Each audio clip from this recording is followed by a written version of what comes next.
So what's up, kamusta? Ayos ba tayo dyan? So nandito tayo ngayon sa may microbike San Rafael branch para sa update natin at nakita na rin natin. Ito yung bago nilang microbike EXO 125N. So alamin nga natin kung magkano nga ba to at kung sulit nga ba yung 2024 at 2025 na.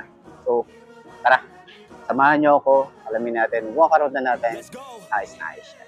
Time to grind, get inside your mind. Yeah, we working overtime. That's the only way to climb. We gon' make it in our prime. Signing on the dotted line, cashing checks left and right. That's the way I'm living life. I feel alive when I got a goal in sight. Chip away, I gotta fight. Ain't nobody else in sight. Man, I think I see the light. Yeah, that shit is so bright. Follow me, I got the guide. See you on the other side, son. Ain't nobody know what.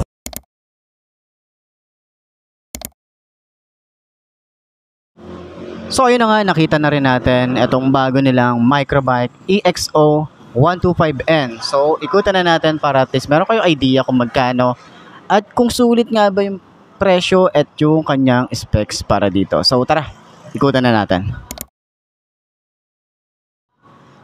So kung napanood nyo na yung ating 150i, EXO 150i ng microbike, halos same lang yung kanyang itsura, 'di ba? So kaya medyo sandali lang tayo mag-walk around kasi alam ko meron na kayong idea rito, pero kung ano yung meron doon sa 150i, meron din naman siya. Pero ito kasi ay carb type. Okay? So lahat ng mga magtatanong diyan, meron pa po bang 150 na carb type? Alam ko wala na. So puro repo na siya. And katulad nun, may mga repo sila rito na 150. Pero ito, 125N na yung tawag sa carb type nila kasi nga yung FI nila ay 150i na. Okay, nagkakaintindihan ba tayo? So ayun na nga, dito sa front niya, itong design dito, meron din siyang brake lock. Okay, ayan, may lever brake siya or brake lever. Okay, so meron din siya ritong parang windshield na maliit. Meron tayong parang carbon fiber finish dito. At yung decals, yun, yung iba na meron dito is yung decals niya. Meron tayong white and gold. Meron tayong decals dito ng MMC. And then yung forma ng kanyang taillight is napaka-aggressive din, napaka-futuristic pa rin ng design nito. Talagang masasabi natin sa sumasabay yung design niya. And same lang din naman ng design nun. Okay, so dito yung kanyang headlight, park light, and then signal light dito sa part na to. And then puro patulis yung kanyang design. Kita nyo naman yan, no? Okay, yung kanyang front fender, bulky din, and then naka-telescopic fork din tayo rito. And yung kanyang single disc brake, single pad caliper, U-Winching din yung kanyang brand, and yung kanyang size dito ay 80 by 90 by 14. So tubeless na rin, same lang din ng sa 150i, naka-tubeless na rin siya at naka-mugs. Ganda ng mugs, 'di ba? At dito naman, meron pa rin tayo nitong gulay board na maluwag din at nandito rin yung kanyang battery. Meron din tayong side stand kill switch para dito. So same lang din dun sa 150i nila. So yung itsura naman din nung kanyang tapakan dito, same lang din sa 150i. Ayan. So same lang din sila ng function. Pero ang pinagkaiba lang na ito, meron siyang kickstart. Ayan. So yung 150 kasi walang kickstart, ito meron. Tsaka maganda yung style ng kanyang panggilid. Ayan. So may microbike tayo naka-emboss dito. Ayan. And yung panggilid niya, kaya ng itsura. So naka-mono shock tayo rito, meron tayong tire hugger. Okay, pwede pa tayo maglaki ng kanyang gulong. Ayan, meron pang space tayo rito. So naka-mugs din, naka-drum brake tayo dito sa likod at yung size niya is 90 by 90 by 14. Ayan.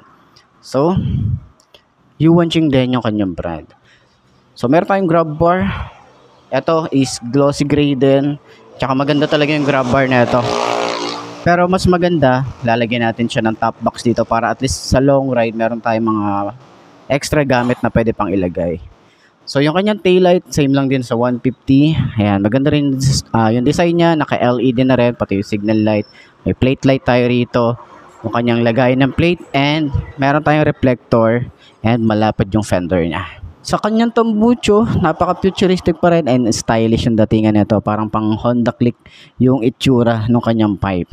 So meron tayo ritong swing arm and then naka-air-cooled pa rin naman tayo rito. Ayan yung itsura niya at pwede tayo rito maglagay pa ng additional accessories. And then sana dito, maglagay si microbike ng additional na pangharang or kahit yung ano lang, yung goma, 'di ba? Para at least hindi mapuputikan yung loob. And yung upuan, same lang din sa 150. Napakalambot niyan, tsaka makapal. Yung kanyang foam na ginamit. Ayan. Compartment, meron din tayong compartment dito. Wala tayo rito helmet hook. Okay? Napakalinis lang ng kanyang gas tank dito. And dito naman sa harap, naka-digital na rin yung ating panel.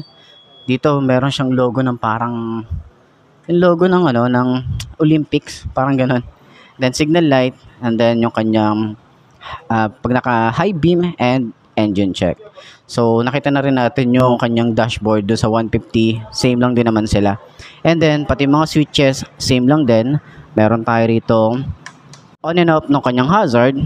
Meron tayong park light, headlight and off, electric starter, lever.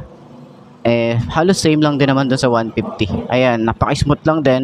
Yung grip natin dito is makapit and mababaw lang yung throttle. Dito naman sa side, meron tayong high and low, busina, and then signal light. So dati kasi yung signal light niya tsaka yung hazard is magkasama, ngayon magkabukod na siya. So lever, yan, malapad and then napaka-smooth lang din. Tsaka yung grip niya sobrang kapit din. Okay, tsaka sakto lang sa ating kamay. Yung ating ignition, dito na rin binubuksan yung ating seat at meron tayo ritong shutter lock. Ayan, yung itsura ng susi. Yan ang itsura, napakasimple lang. So meron din tayo ritong side pocket and kagandahan, meron din tayo ritong USB. So same lang din dito sa same lang din dun sa 150 na meron tayong USB na ordinary and then type C na USB. Ayan. So, dalawa pwede nating i-charge dito ng sabay. And then, meron tayo ritong utility hook. So, ayan, yung itsura ng ating motorcycle, itong EXO 125N. Ayan. So, sa mga nagtatanong kung ano yung N, hindi ko rin alam. So, ayan, sakyan natin itong motorcycle na to. Kung abot ba ng 5'2", nakagaya ko. Ayos yan. Let's go! Time to grind, get inside your mind. Yeah, we working overtime. That's the only way to climb. We gon' make it in our prime. Signing on the dotted line, cashing checks left and right. That's the way I'm living life.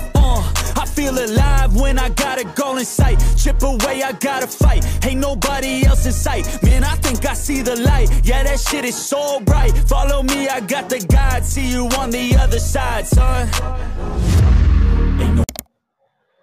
So, ayan, upuan natin itong Microbike EXO 125N. So, side stud muna natin. Okay. So, tingin ko halos magkasing height lang sila ni 150i. Yung FI nito. Kung hindi nyo napapanood, pwede nyo panoorin sa video section natin yung FI nito. Yung 150i. Ayan. So, same lang din. Same lang yung height niya. Same lang yung feeling nung shock. Ayan. Shock sa harap. Medyo matigas ng konti. Ito naman sa likod, malambot siya. Yung feeling naman nito, halos same lang din naman sa 150i. Okay, so, ayan, meron din tayong gulay board dito. Pwede tayo maglagay dito ng top box pa para at least kapag maglo-long ride tayo, marami tayong lalagyan at meron din naman tayong compartment dito. Pero ayun na nga, yung experience natin dito is magaan yung motor. And then, sa lahat ng mga gustong kumuha ng ganitong motorcycle, pwede nyo kontakin sila dyan sa screen nyo, yung kanilang contact number, para at least rekta kayo mag-inquire sa kanila or pwede nyo naman ako i-message para at least ma-assist ko kayo dito sa branch nila. So, center stand natin para at least malaman natin kung same lang din. Yun, no? Halos magaan talaga yung motorcycle. Kahit i-center stand natin, napakagaan niya. Ay, siya. So, ayun ang mga best, no? Lahat ng mga nagtatanong kung magkano nga ba ang ganitong motorcycle, ito ay nagkakahalaga ng 45,000 kapag kinuha nyo ng cash at yung kanyang hulugan at yung kanyang down payment. Ipapakita ko na lang din dyan sa screen nyo para at least meron tayong idea kapag kukuha kayo ng hulugan. So, ayan, sa tingin nyo, sulit nga ba ang ganitong motorcycle dahil nga medyo bago sa market itong 125N nila. So, sa lahat ng mga makakabili nito, pwede natin i-share dyan sa comment section kung ano nga ba yung naging experience nyo sa motorcycle na to. So, ayos yan, di ba? So, yun ang mga best, no? Ito na ba ang motor na babagay sa'yo? Kung ito na nga ay markahan mo na at mag-subscribe ka na sa aking YouTube channel, i-click mo na rin yung notification bell para updated ka sa lahat ng videos na upload natin. Dito araw-araw, so lagi yung tatandaan, wala sa brand ng motor. Ang tatagal yan, kung di na sa pag-aalaga mo yan, tatagal yan, ayos na ayos siya. So, kita ka na lang ulit tayo bukas. I'm Mark D. Ciao. Maraming salamat sa inyo. Babush. Haha. Gonna stop till I'm chilling at the top, yeah. Gonna stop till I'm chilling at the top, yeah.